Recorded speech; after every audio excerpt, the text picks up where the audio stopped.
Now it's 6:30. The Athens City Council delays approving the city's budget for next year. Why some members say the numbers they have are incomplete. Plus, chaos in South Korea. We'll tell you what led to the president declaring martial law. And in sports, the Ohio Bobcats football team prepares for the 101st edition of a storied rivalry. Newswatch starts right now.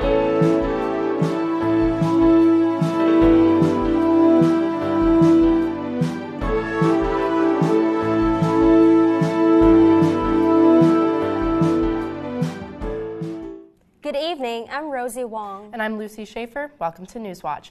It's been a chilly week in Athens so far, but we're going to toss it over to forecaster Emily Dietz to see if that's going to continue into the next couple of days.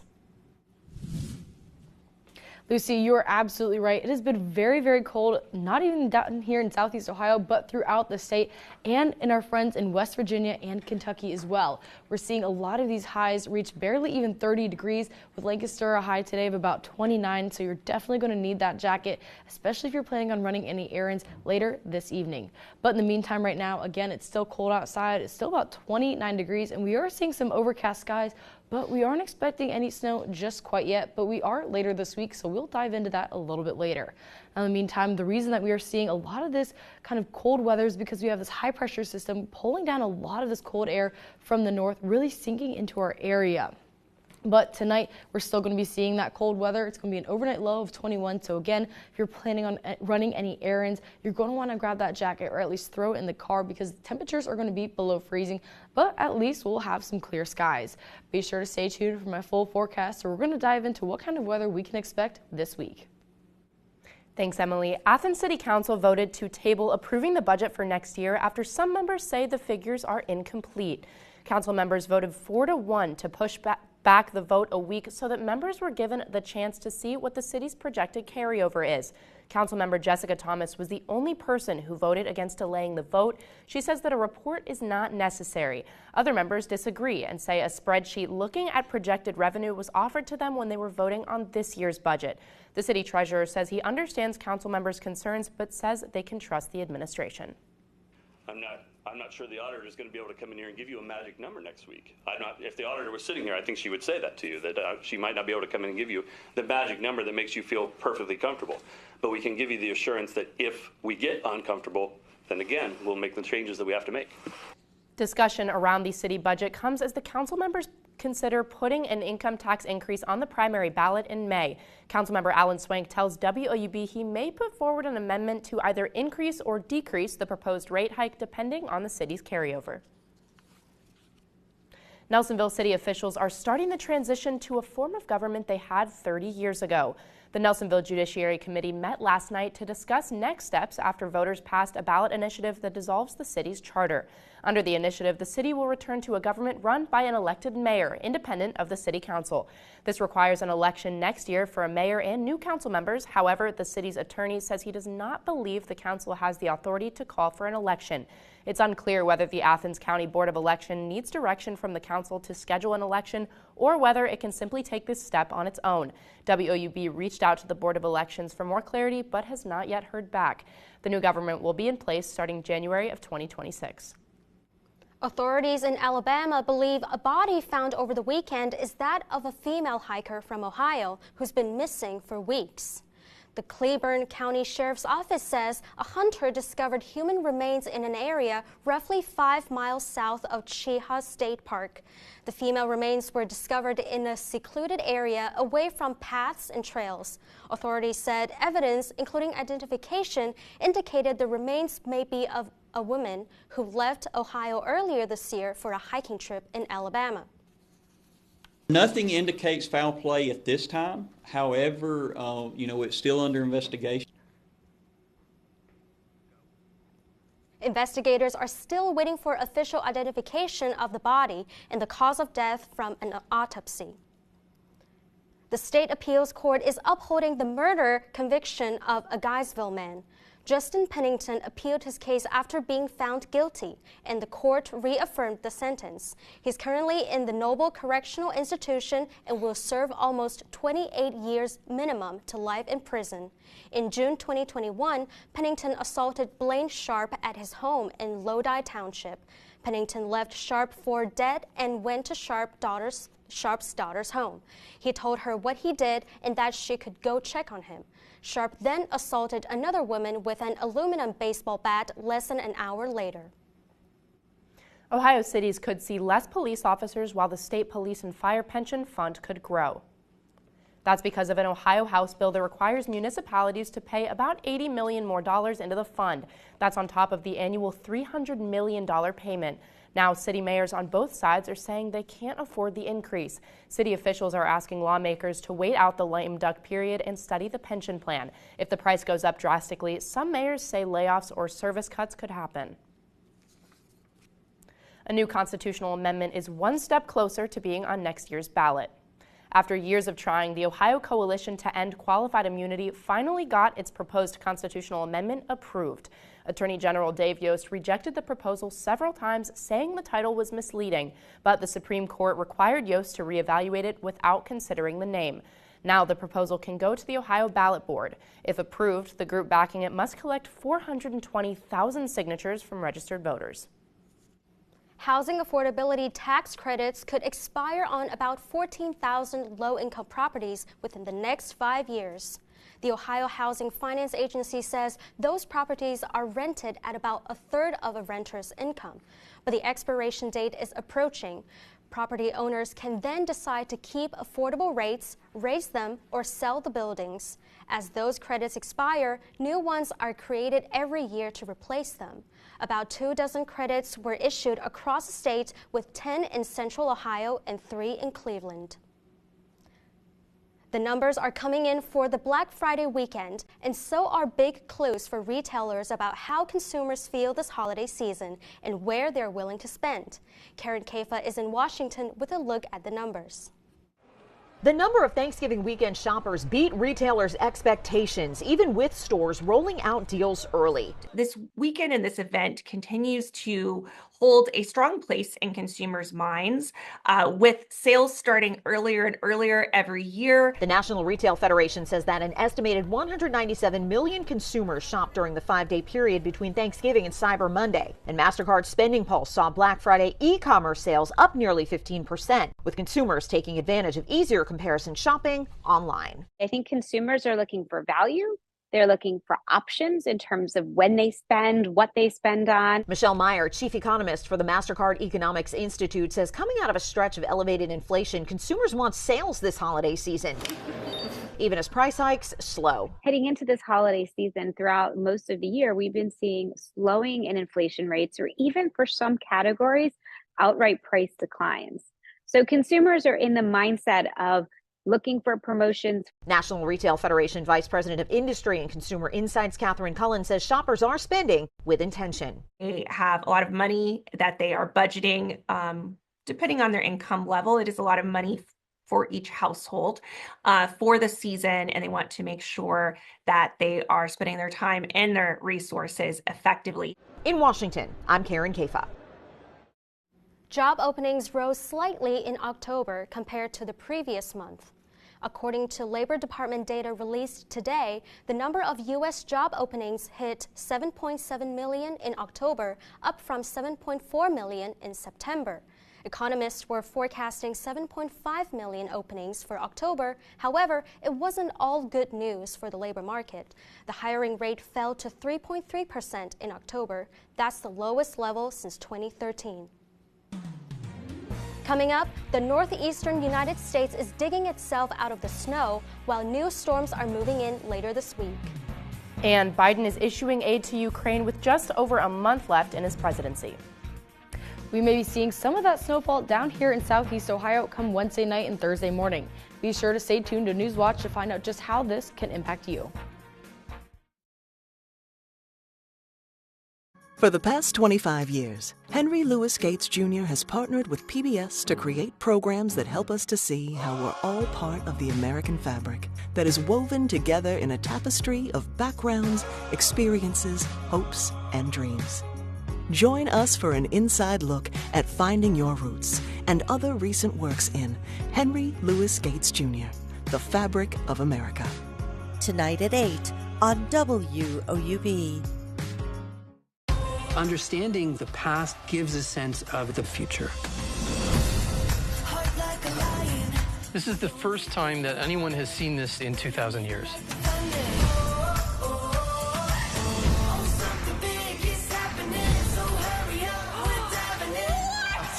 This is amazing. Well, I'm excited now. Pompeii is a battle against time.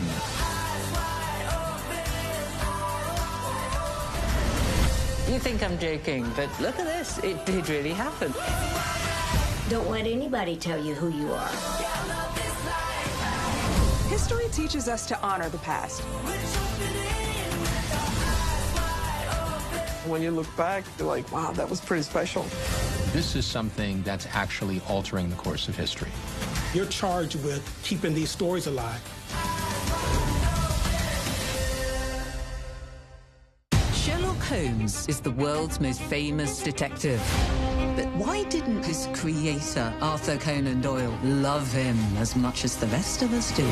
In this series, I'm tracking down clues and evaluating the evidence to discover where creator and creation diverged. I'm hoping to open a little window into Arthur's mind. Sunday at 8 on WOUB.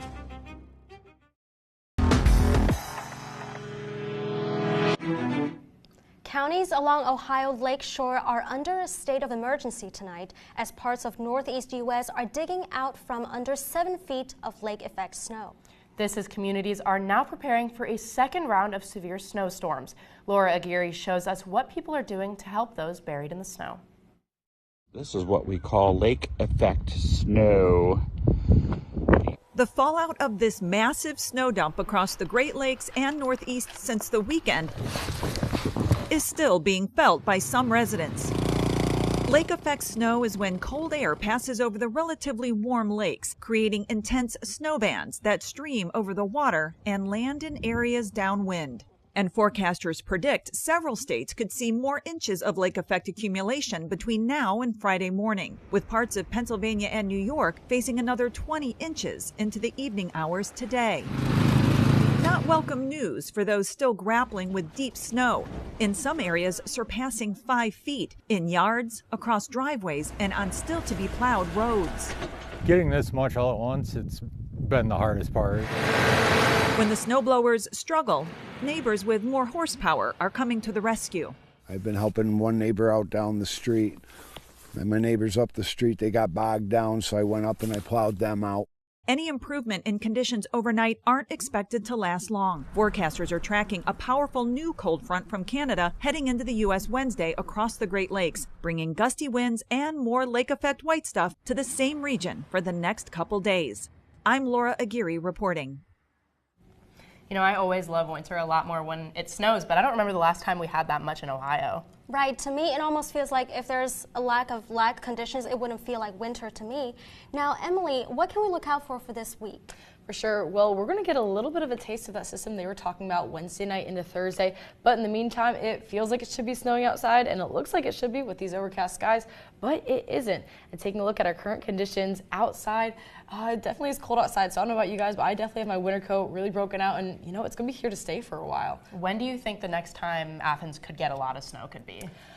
So we're not going to see a lot of snow on our forecast for a while, and it's a little bit too far out to tell just quite yet because we do have a little bit of a system developing for into the weekend, into Monday, but that's just going to turn into rain. So it's really hard to tell when we're going to see a really big snowfall event like the Northeast is seeing right now. And once again, for us, definitely on the colder side outside. So if you have any errands to run, you're going to want to grab that jacket, or at least make sure you have it in the back of your car, because things are just going to get colder as we move into tonight.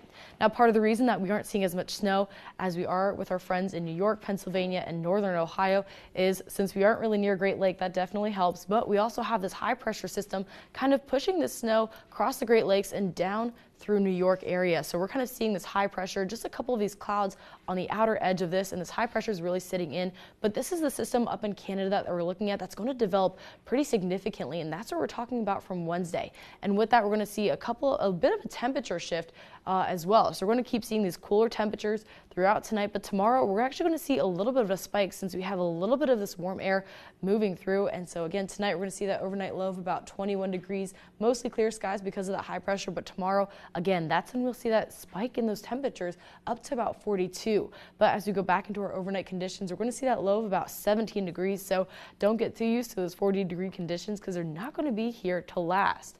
Now, taking a look at tomorrow, we see that system really develop. That warm front's going to move through again where we're seeing that warm air, but right behind it we have low pressure and a cold front right behind a warm front, and that's a recipe for a lot of this precipitation that we're expecting to see. So this low pressure system is going to continue to sweep across the Great Lakes, again, pick up more of that moisture.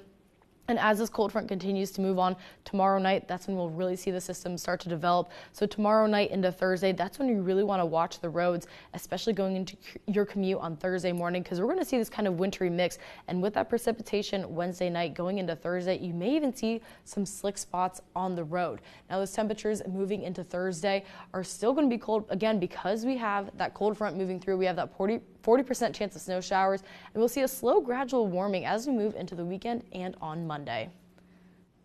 Thanks, Emily. South Korean President Yoon Suk-yeol lifted the martial law he placed after Parliament voted to remove it. Yeol said he will withdraw his martial law order as soon as he has the required level of support from his cabinet. In an address, Yeol said that he withdrew the troops deployed to carry out the order following the National Assembly's vote, which was 190-0 in favor of blocking the move. He added that given the time in South Korea, he had not been able to yet convene his full cabinet to support the withdrawal. The president again attacked the opposition party for frustrating the moves of his government in his statement, doubling down on the initial justification for the order. The National Assembly demanded the lifting of martial law, so the troops deployed for martial law affairs were withdrawn.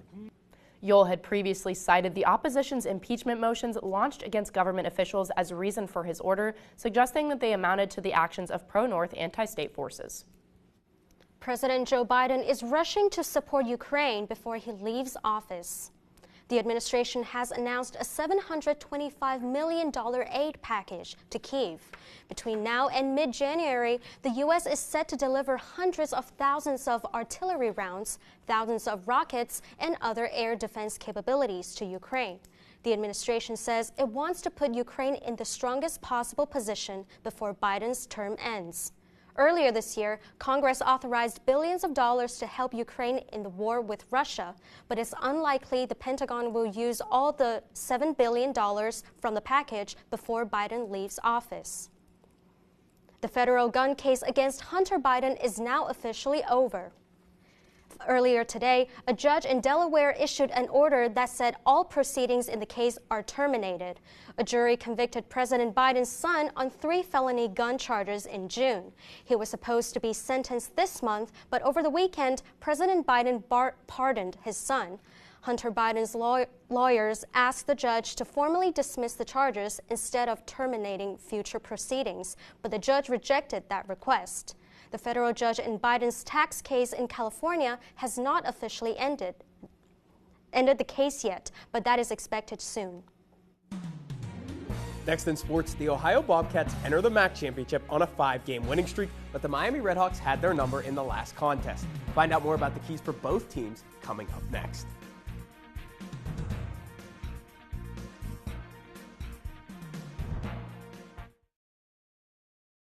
WOUB is recognizing members of our Cornerstone Society. The Cornerstone Society is a group that wants to ensure the future of public media in our region. It includes people across our area who value news, entertainment, and cultural programming, as well as the educational services WOUB provides. Also included are graduates of Ohio University who took part in the WOUB Student Professional Development Program. Thanks to the Cornerstone Society for their generous support. To learn how you can be involved, email woub@woub.org. In these waters lies a complex world, a natural realm built on relationships. We are piecing together clues like a jigsaw puzzle, slowly revealing parts of the picture. Take a deep breath and discover the soul of the ocean. Wednesday at 8 on WOUB.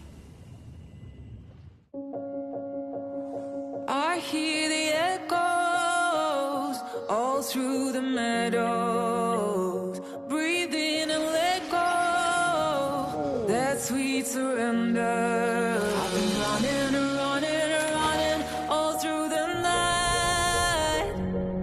You can knock me down, but I've got my will to survive. Rise up, rise up.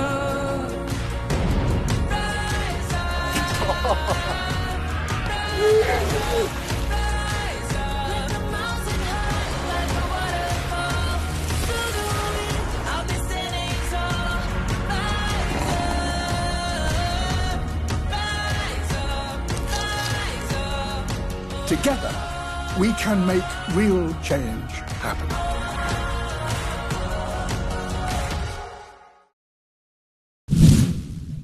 We are officially 4 days away from the MAC championship as Ohio awaits Miami in Detroit.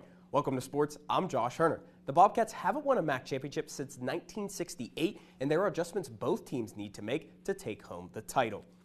Ohio wasn't able to register a lot of pressure on Miami quarterback Brett Gabbert. They didn't get a sack in this game. Ohio defensive ends Bradley Weaver and Marcel Burgess-Walker are going to have to play a bigger impact in this contest. Ohio also fell down early. They were down 16-0 at half. They didn't gain a first down until the second quarter and didn't score until the second half. Ohio is going to need a big spark in their first half. And also for Miami, they did a great job stopping QB Parker Navarro, and they're going to need to expand on that. Navarro only had 3.5 yards per carry, threw 2 picks, and was held under 100 yards in the air. Miami also averaged 5 yards per carry in this contest. Look for them to build on that strong rushing attack in the MAC championship game. Moving over to Ohio women's basketball, where they were in action today for a mid-afternoon matchup with Ohio Christian. Today was Rufus's field trip day, and younger fans from Athens County schools showed out at the Convo. The Bobcats were looking to get back in the win column after 2 straight losses. The Bobcat defense was aggressive in this contest, forcing 10 steals and 2 blocks while out-rebounding Ohio Christian 57-36. The offense was led by freshman Gigi Bauer, who put together a career-best performance, totaling a team-high 21 points on 5 of 8 shooting from beyond the arc. Bauer was a part of a resurgence from behind the arc for the Bobcats, hitting 14 threes against the Trailblazers after making only 4 against Wright State. Head coach Bob Bolden credited the community in today's win. So what can we do to help? And I think that just epitomizes what this town's about, what this university is about, and the care that this university and the people that work here have for one another and have for supporting this area. High school basketball has begun across the 7-4-0, and teams are looking to start their seasons off strong. A lot of cross-conference contests, will lead into conference play for a lot of squads. A new-look Waterford Wildcats boys squad travels to Pomeroy to face the Meigs Marauders. New head coach Ryan Davis starts his tenure with Meigs, taking over a team that finished second in the TVC Ohio last season. A young Vinton County squad travels to Trimble, led by senior Cobra Sharp in their first game of the year. This is also a new reign for the Trimble Tomcats after legendary head coach Howie Caldwell stepped away from the team this offseason. The Eastern Eagles are riding high heading into Nelsonville, York after defeating River Valley 106-74. Nelsonville York also has their first win, beating Miller 75-51. The Athens Bulldogs travel to face the Jackson Ironmen, still searching for their first victory of the year. The Bulldogs came close in their first match, falling by 2 against Amanda Clear Creek on the road. Athens has not beaten Jackson since 2018. Yeah, guys, the Battle of the Bricks is a storied rivalry, and this is one of the biggest additions we may ever see. Yeah, definitely. And I know that there was a little bit of a sour taste for OU in their mouths, obviously, after losing by 10 in the first edition. So it should be really exciting. Yeah, I'm sure a lot of families will be excited to watch the game this weekend. Yeah, absolutely. Still ahead, today's holiday follows Thanksgiving and comes out of Black Friday shopping and Cyber Monday. And it's a day of giving across the nation.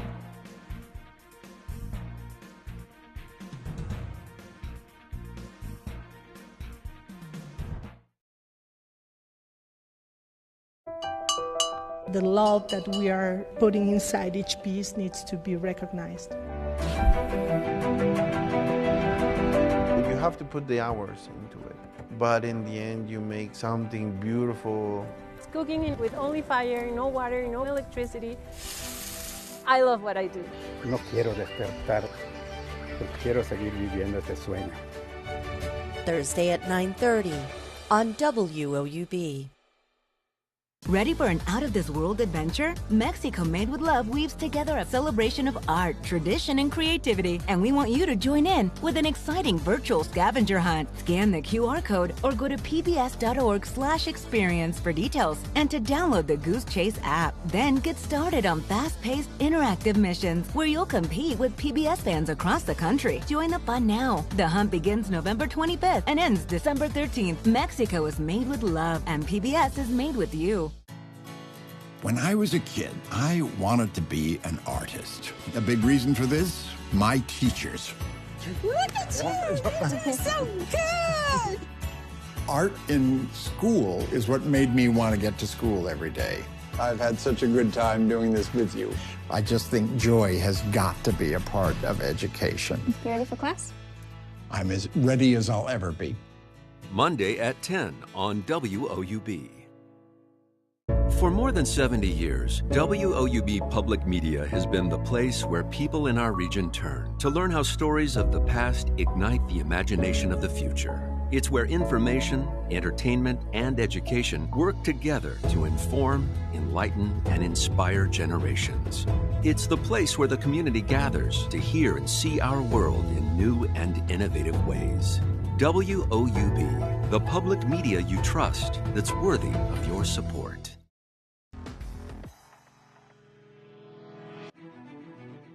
It's beginning to look a lot like Christmas at the White House. In Washington, First Lady Jill Biden is debuting the 2024 holiday decorations. It will be the last holiday season for the Bidens at the White House. And First Lady Jill Biden unveils this year's holiday theme, a season of peace and light.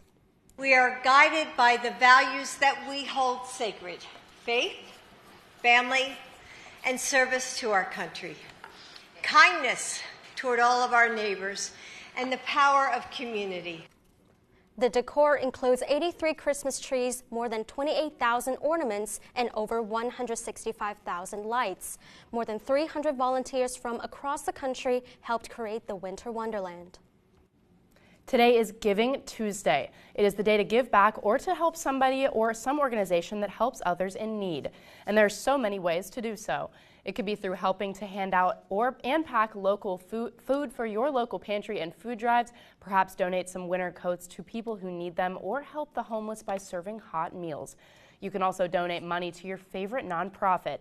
Well, whether you choose those options or to give back in other ways, this is the day to celebrate generosity as the holiday season gets into full swing. Now, going back to the White House decorations, I love decorating for Christmas early. Do you guys like to decorate before Thanksgiving or after? After Thanksgiving, all the time. I decorated with my mom and my whole family. We gotta wait till after Thanksgiving, though. Right, and I feel like decorating is a process in and of itself when people gather together and spend time together. Mm-hmm. For sure, we're the same way. In fact, this Friday after Thanksgiving, we went and picked up our Christmas tree, and it was a lot of fun. I love the smell of pine, too. It's just such a very Christmassy smell. And it certainly does feel like Christmas outside right now. We have an overnight low of about 21. We are seeing mostly clear skies, but we do have a little bit of snow on our forecast, and that's going to be coming tomorrow late in the evening. But first, we're going to have a little bit of a warm front move through, so that's going to be about 42 degrees. But don't get used to it, because that's going to go away overnight. We're going to see another overnight low in the teens. We're looking at a low of 17 degrees. Now, there's that snow we were looking at. That's going to be coming in from a big system moving through the Great Lakes area Wednesday night into Thursday morning. So we're looking at a 40% chance of snow, and you may even see some slick roads Thursday morning on your commute to work. So make sure to drive extra slow and leave a little extra time on your way to work. That does it for our broadcast this evening. Thanks for watching. For Josh Herner and Emily Dietz, I'm Rosie Wong. And I'm Lucy Schaefer. Stay tuned for the PBS NewsHour coming up next. Have a great night.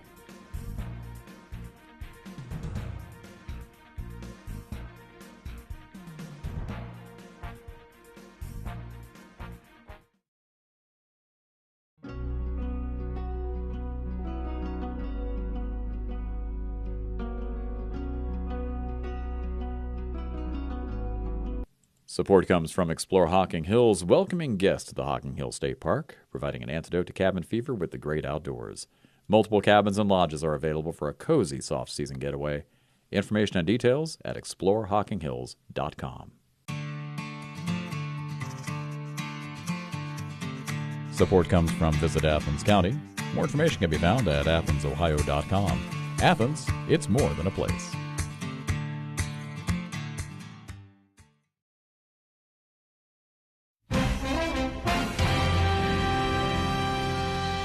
Good evening, I'm Amna Nawaz. And I'm Jeff Bennett. On the NewsHour tonight, a short-lived declaration of martial law throws South Korea into political chaos, with that country's president accusing the opposition of sympathizing with communist North Korea.